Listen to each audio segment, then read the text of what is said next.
Hello the internet and welcome.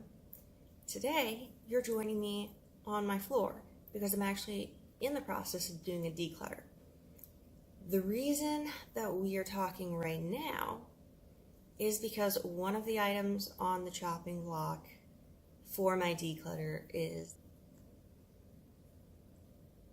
don't hate me.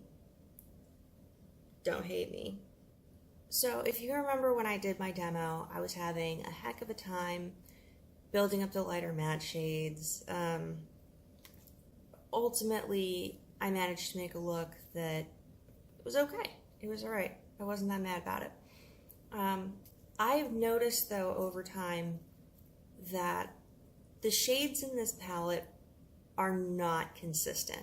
Even from, dark matte to dark matte or light matte to light matte, the formula just isn't consistent.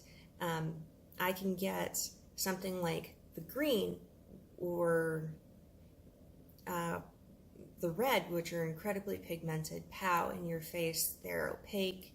It doesn't take a whole lot of effort to get, a really vibrant look.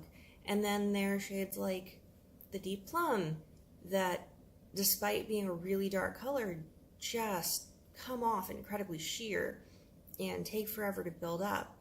I actually thought about filming a follow-up review last night, and I did this look, and it took me over an hour to build up the purple for the halo eye, and even after all of that work, it still ended up looking muddy.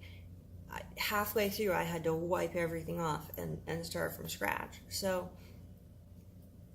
this is a really interesting idea, but when it comes to actually applying these shadows, they're really hit or miss. I'm overall not thrilled with the fact that it's kind of a gamble.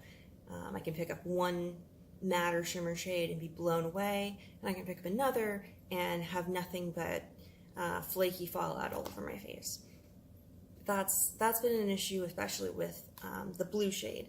So, the blue shade for the center of my halo eye, I had done the rest of my face makeup before I tried to do my eye look, and I ended up having to completely redo the rest of my face just because of that blue shade.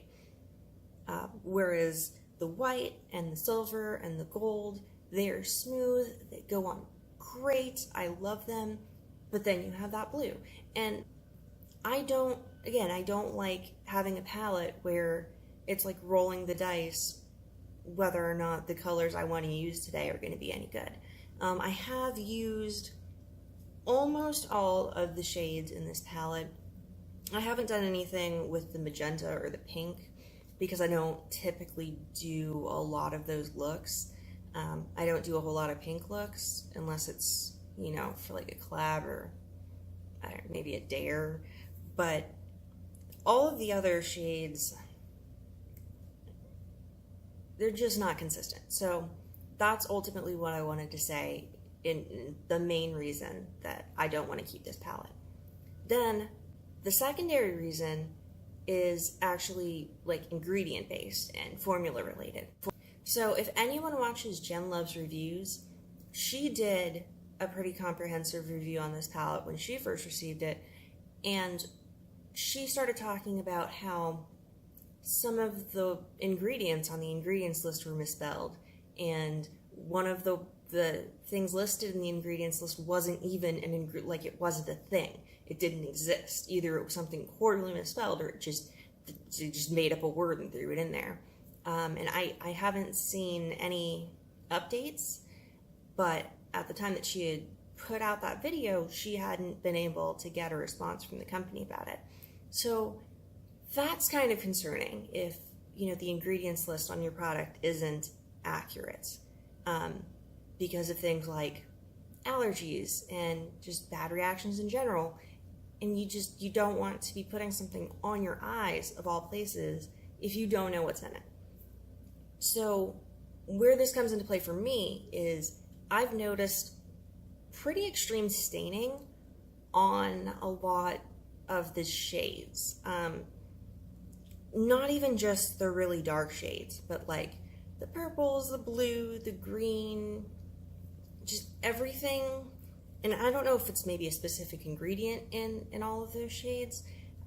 I've only had one other eyeshadow in my life stain my lids, and that was another indie brand that I just whined about on Instagram.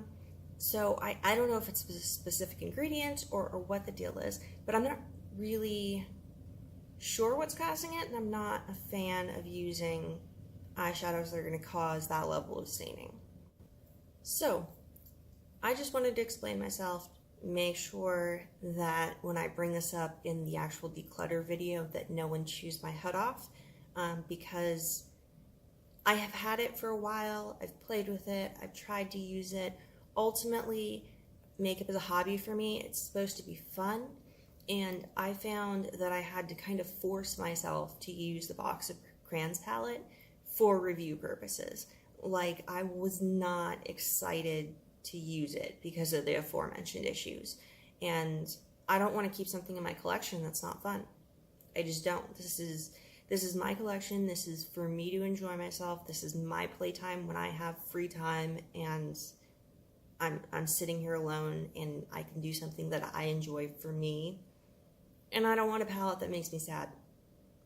I just don't. I don't want palettes in my collection that make me sad. So it's going away. That was it for this video. I hope that you enjoyed it.